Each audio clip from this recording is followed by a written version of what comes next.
Hello friends, welcome back to my channel. ഞാൻ കഴിഞ്ഞ വീഡിയോയിൽ ചോളോൻ്റെ തൊലി കൊണ്ട് ഒരു ഡോളിനെ ഉണ്ടാക്കിയിട്ടുള്ള ഒരു വീഡിയോ കാണിച്ചിട്ടുണ്ടായിരുന്നു. അപ്പോൾ ഇന്ന് ഞാൻ വന്നിട്ടുള്ളത് ചോളോൻ്റെ തൊലി കൊണ്ടുള്ള ഒരു ഫ്ലവറാണ്. വളരെ ഈസി ആയിട്ട് ഉണ്ടാക്കിയെടുക്കാൻ പറ്റുന്ന ഒരു ഫ്ലവറാണിത്. അപ്പോൾ നിങ്ങൾ എൻ്റെ വീഡിയോ ആദ്യമായിട്ടാണ് കാണുന്നതെങ്കിൽ സബ്സ്ക്രൈബ് ചെയ്യാൻ മറക്കരുത്. അതുപോലെ ഈ വീഡിയോ ഇഷ്ടമായെങ്കിൽ ലൈക്ക് ചെയ്യാനും മറക്കരുത്. ഡോളിൻ്റെ വീഡിയോ കാണാത്തവരുണ്ടെങ്കിൽ ഞാൻ ഡിസ്ക്രിപ്ഷൻ ബോക്സിൽ ലിങ്ക് കൊടുക്കാം. ആദ്യം നമുക്ക് ചോളോൻ്റെ തൊലി കളർ ചെയ്തെടുക്കണം. അതിനായിട്ട് ഞാനിവിടെ കുറച്ച് വെള്ളം ഒഴിക്കുന്നുണ്ട്. അപ്പോൾ കളർ ചെയ്യുമ്പോൾ ഇങ്ങനെ തന്നെ കളർ ചെയ്യുക, വേറെ എങ്ങനെയും ചോളോൻ്റെ തൊലിയിലേക്ക് കളർ പിടിക്കില്ല. അപ്പോൾ ഞാനിപ്പോൾ ഇവിടെ യെല്ലോ കളറാണ് ഒഴിച്ചു കൊടുക്കുന്നത്. ഇത് ഫുഡ് കളറാണ്, ഞാൻ കേക്കിലേക്കൊക്കെ യൂസ് ചെയ്യുന്ന കളേഴ്സാണിത്. ഇനി നമുക്കിതിലേക്ക് ചോളോൻ്റെ തൊലി ഇട്ട് കൊടുക്കാം. ഇനി ഇതൊന്ന് വറ്റിച്ചെടുക്കണം. ഇപ്പോൾ വെള്ളമൊക്കെ വറ്റി കളറൊക്കെ നന്നായിട്ട് പിടിച്ചിട്ടുണ്ട്. ഇനി നമുക്ക് മാറ്റി വെക്കാം. ഇനി ഞാനിവിടെ വയലറ്റ് കളറാണ് ഉണ്ടാക്കിയെടുക്കുന്നത്. അപ്പോൾ ഇതും അതുപോലെ വറ്റിച്ചെടുക്കുക. എന്നിട്ട് ഇത് നന്നായിട്ട് ഉണക്കിയെടുക്കണം. ഇതിപ്പോൾ നന്നായിട്ട് ഉണങ്ങിയിട്ടുണ്ട്.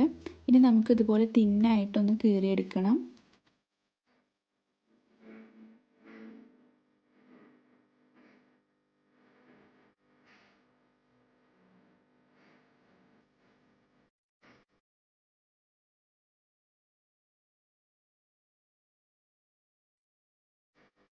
ഞാനിപ്പോൾ ഫുള്ളായിട്ട് കീറിയെടുത്തിട്ടുണ്ട്. ഇനി നമുക്ക് ഫ്ലവർ ഉണ്ടാക്കാൻ തുടങ്ങാം.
ഞാനിപ്പോൾ ഇത് 3 കളേഴ്സിലായിട്ട് ഉണ്ടാക്കിയെടുത്തിട്ടുണ്ട്.